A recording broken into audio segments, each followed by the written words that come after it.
কুল্লু নাফসিন যায়িকাতুল মাউত।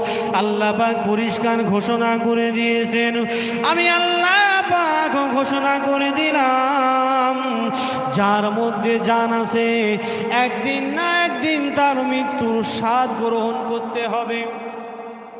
আমার কথা হলো এখন এটাই, আমি আপনি যখন বিদায় নিয়ে চলে যাব, আল্লাহ যদি চাই মৃত্যু করতে পারে, ও ভাই জানেরা, আমার আপনার চিন্তা করা দরকার, আল্লাহ যে মৃত্যুবরণ করবে কাল কিয়ামতের ময়দানেতে আল্লাহর কাছে কি সাক্ষ্য দেব, ঠিক কিনা?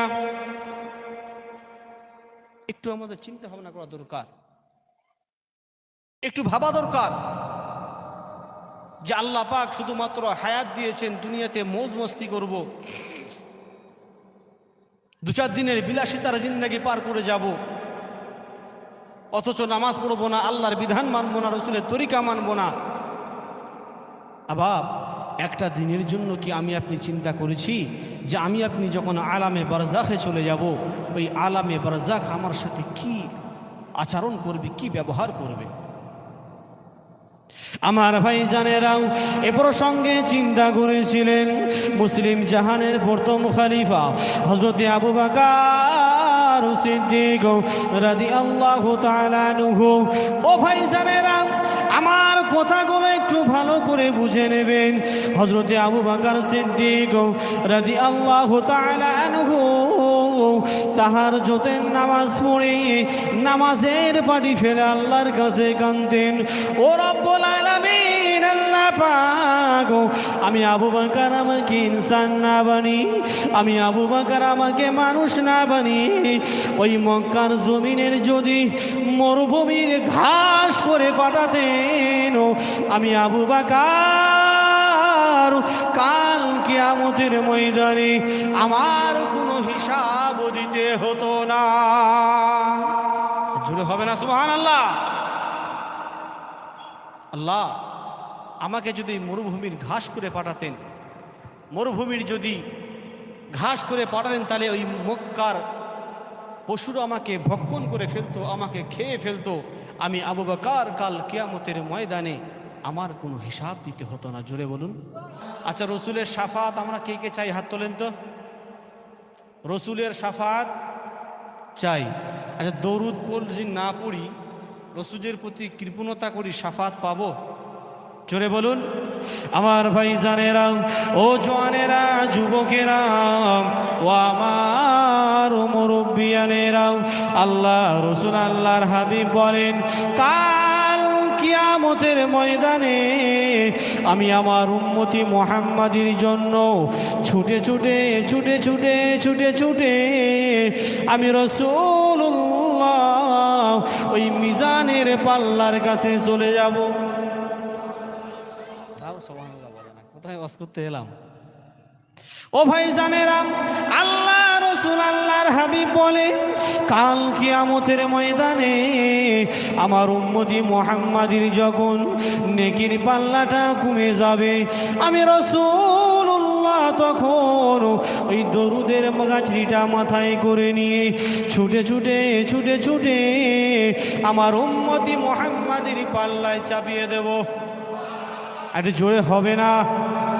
এক যে আছে নূরের দেশ, নূরের সেথাই নেই রে শেষ, মদিনায় মনোয়ারা, নূরে নবী নূরের দেশ, মদিনায় মনোয়ারা, নূরে নবী নূরের দেশ।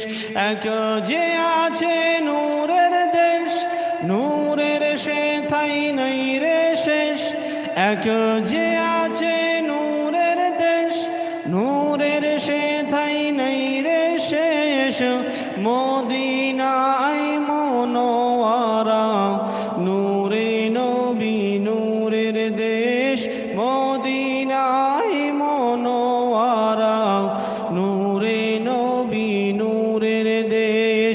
ইয়া নবী সালাম আলাইকা, ইয়া রাসূল সালাম আলাইকা,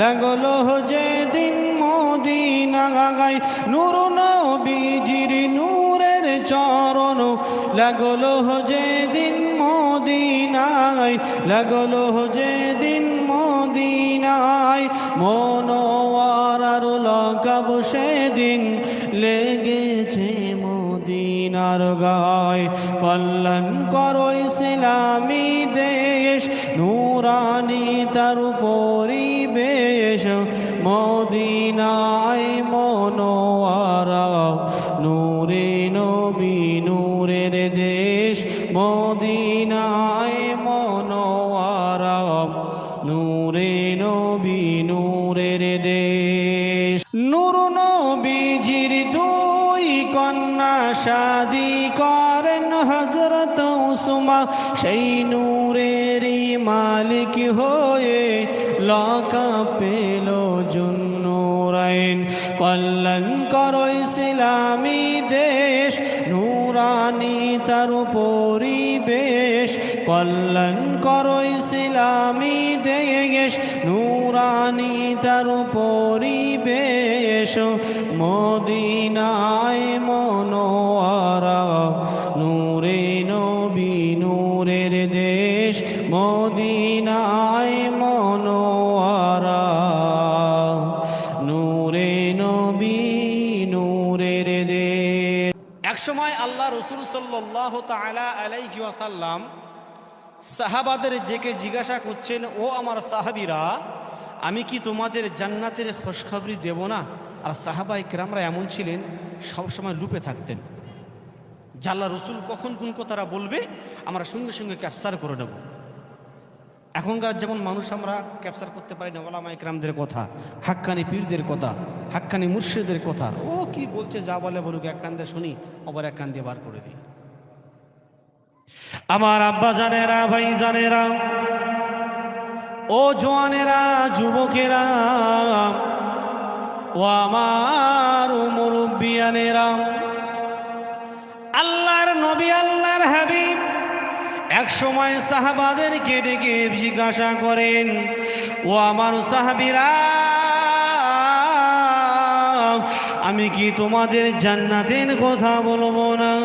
আমি কি তোমাদের জান্নাতের খোঁজখবরি দেব না? সাহাবায়ে কেরামরা বলেছিলেন, ইয়া রাসূলুল্লাহ, ইয়া হাবিবাল্লাহ, হুজুর, নিশ্চয়ই আপনি আমাদেরকে বলে দেন দুনিয়ার জমিনে কোনটা জান্নাতের বাগান। আল্লাহ রসুল আল্লাহর হাবিব বলেছিলেন, যে সমস্ত জায়গাতে আল্লাহ রসুলের আলোচনা হবে আমি রাসূলুল্লাহ জানিয়ে দিলাম দুনিয়ার জমিনে ওটাই হলো জান্নাতের বাগান। চিল্লে হবে না সুবহানাল্লাহ? আল্লাহ রসুল এর নাম দিয়েছেন জান্নাতের বাগান। সেই জন্য করে আমি এখনো যারা আসতে পারছেন না বা আসার জন্য মানসিকতা নেই তাদেরকে বলবো, ভাই করজোড়ে নিবেদন করছি, অল্প সময়ের জন্য হলেও এই জান্নাতের বাগানে এসে বসে যাই। কেন বসবেন? হয়তো আমার আপনার জীবনে এটা শেষ মাহফিল হতে পারে, কথা ঠিক না বেঠিক? এখান থেকে যখন বিদায় নেব, বিদায় নিয়ে চলে যাব, রাস্তাতে আল্লাহ হয়তো মৃত্যু করতে পারে, কথা ঠিক না বেঠিক? আমার আব্বা জানেরাও, এ প্রসঙ্গে আল্লাহ পাক পবিত্র কোরআনে বলেন, কুল্লু নাফসিন যায়কাতুল মাউত। আল্লাহ পাক পরিষ্কার ঘোষণা করে দিয়েছেন, আমি আল্লাহ পাক ঘোষণা করে দিলাম, যার মধ্যে জান আছে একদিন না একদিন তার মৃত্যুর স্বাদ গ্রহণ করতে হবে। আমার কথা হলো এখন এটাই, আমি আপনি যখন বিদায় নিয়ে চলে যাব, আল্লাহ যদি চাই মৃত্যু করতে পারে, ও ভাই জানেরা, আমার আপনার চিন্তা করা দরকার, আল্লাহ যে মৃত্যুবরণ করবে কাল কিয়ামতের ময়দানেতে আল্লাহর কাছে কি সাক্ষ্য দেব, ঠিক কিনা? একটু আমাদের চিন্তা ভাবনা করা দরকার, একটু ভাবা দরকার যে আল্লাহ পাক শুধুমাত্র হায়াত দিয়েছেন দুনিয়াতে মৌজ মস্তি করব, 2-4 দিনের বিলাসিতার জিন্দেগি পার করে যাব, অথচ নামাজ পড়বো না, আল্লাহর বিধান মানবো না, রসুলের তরিকা মানবো না। আবার একটা দিনের জন্য কি আমি আপনি চিন্তা করেছি যে আমি আপনি যখন আলামে বারজাখে চলে যাব, ওই আলামে বারজাখ আমার সাথে কি আচরণ করবে, কি ব্যবহার করবে? আমার ভাই জানেরাও এ প্রসঙ্গে চিন্তা করেছিলেন মুসলিম জাহানের প্রথম খলিফা হযরতে আবু বকর সিদ্দিক রাদিয়াল্লাহু তাআলা আনহু। ও ভাই জানেরা, আমার কথাগুলো একটু ভালো করে বুঝে নেবেন। হযরতে আবু বকর সিদ্দিক রাদিয়াল্লাহু তাআলা আনহু তাহাজ্জুদের নামাজ পড়ে নামাজের পাটি ফেলে আল্লাহর কাছে কাঁদতেন, ও রব্বুল আলামিন, আল্লাহ পাক, আমি আবু বকর আমাকে ইনসান না বানি, আমি আবু বকর আমাকে মানুষ না বানি ওই মক্কার জমিনের যদি মরুভূমির ঘাস করে পাঠাতেন, আমি আবু বকর কাল কিয়ামতের ময়দানে আমার কোনো হিসাব দিতে হতো না। জুড়ে হবে না সুবহানাল্লাহ? আল্লাহ আমাকে যদি মরুভূমির ঘাস করে পাঠাতেন, মরুভূমির যদি ঘাস করে পাঠাতেন, তাহলে ওই মক্কার পশুরা আমাকে ভক্ষণ করে ফেলতো, আমাকে খেয়ে ফেলতো, আমি আবু বকর কাল কিয়ামতের ময়দানে আমার কোনো হিসাব দিতে হতো না। জোরে বলুন। আচ্ছা বলেন তো, আবু বকর জান্নাতে যাবে তো নাকি? কথা বলুন। বেশক কোনো সন্দেহ নেই, তিনি নিঃসন্দেহে জান্নাতি। একবার জোরে বলি। আচ্ছা বলুন তো, আমরা এতগুলো মানুষ এখানে বসে আছি, আমরা সবাই জান্নাতে যাব, কোনো গ্যারান্টি আছে?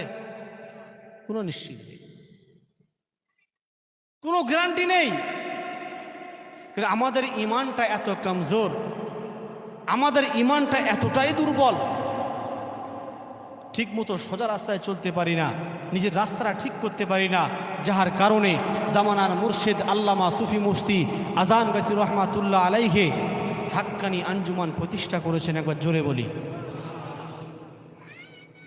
অনেক মানুষ আমরা বলি সামনে কোরআন আছে, হাদিস আছে, ইজমা আছে, কিয়াস আছে, সব কিছু আছে, তাহলে পীর সাহেবদের কাছে যাওয়া লাগবে কেন? আমার কথা ভুল বুঝবেন না বাবা। আমি একটা প্রশ্ন আপনাদের মুখে ছুড়ে দিতে চাই, সেটা হলো এটাই, আচ্ছা বলেন তো বাপ, আমরা এখানে এতগুলো মানুষ বসে আছি, কে কতটা কোরআনের জ্ঞান জানা আছে আমাদের? বরঞ্চ বর্তমান জামানায় এখনো এমন মানুষও আছে নিজের নামটুকু সই করতে পারে না। কথা ঠিক না বেঠিক? জোরে বলুন। আবার একটা উদাহরণ বুঝুন। আপনার ছেলেকে আপনি মাস্টার করতে গেলে একটা শিক্ষকের প্রয়োজন আছে, ডক্টর তৈরি করতে গেলে একটা মাস্টারের প্রয়োজন আছে, আলেম বানাতে গেলে, মুফতি বানাতে গেলে একটা শিক্ষকের প্রয়োজন আছে কিনা? আমার ভাইরাও ভুল আমাকে বুঝবেন না, আমার বন্ধুরাও একটু গভীর মনোযোগ দিয়ে শুনে যান বাবা। সামনে কোরআন আছে, হাদিস আছে, আমি যদি মনে মনে করি নিজে নিজে কোরআন পড়ে মুফতি হব, নিজে নিজে কোরআন পড়ে মুহাদ্দিস হব, নিজে নিজে পড়ে ডাক্তার তৈরি হয়ে যাব, ও ভাই জানেরা, আমি আপনাদেরকে বলে যাব এটা যেমন কোনো রকমের সম্ভব নয়।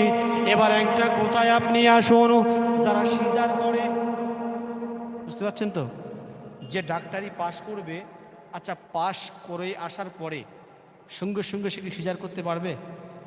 কথা বলুন। তাকে বহুদিন একটা সিনিয়র ডাক্তারের সাথে থাকতে হবে, কেমন করে কাটছে, কেমন করে সেলাই করবে, প্রেসক্রিপশানে কি ফর্মুলা লিখবে, বহুদিন ট্রেনিং দেওয়ার পরে তারপর আপনি সিজার করতে পারবেন। কথা ঠিক না বেঠিক? আমার ভাই জানেরা ভুল আমাকে বুঝবেন না, আমার বর্তমান জামানায় ইমানটা এতটাই কমজোর, ও বন্ধু আমারও, আমি এই জন্য করে কথাটা বললাম। জামানার মুর্শিদ আল্লামা সুফি মুফতি আজান গাছি রহমাতুল্লাহ আলাইহি হাক্কানি আঞ্জুমান প্রতিষ্ঠা করেছেন। উনি কখনো এ কথা বলেন নাই ফুরফুরা ছাড়ো, তবলিগ ছাড়ো, বাকি সব ছেড়ে দাও, আমার দলে যোগ দাও। এই কথা কখনো বলেছে নাকি?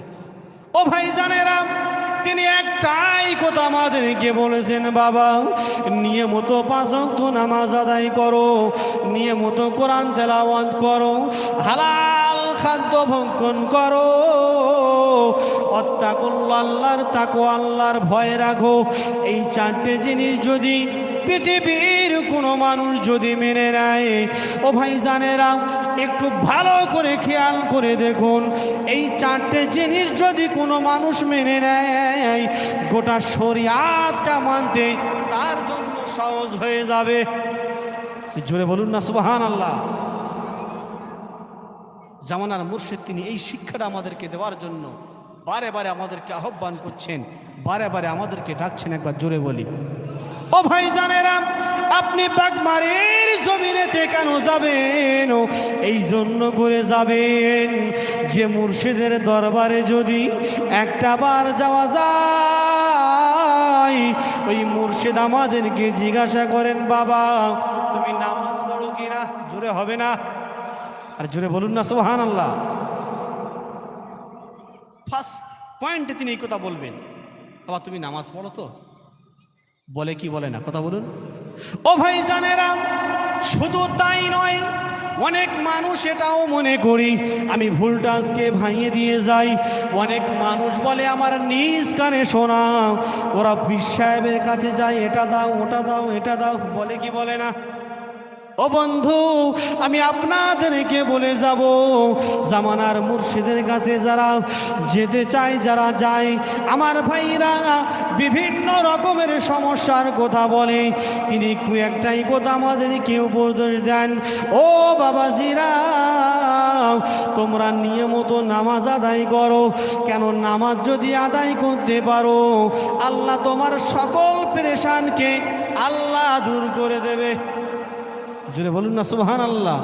এই জন্য করেই তিনি 14টি বছর রিয়াজাত করার পরে, কোরআনকে গবেষণা করার পরে তিনি চিন্তা করেছেন, আল্লাহ পাক পবিত্র কোরআনেতে 1-2 জায়গাতে নয় 82টি জায়গাতে বলেছেন, ওয়াকিমুস সালাত, তোমরা নামাজ কায়েম করো।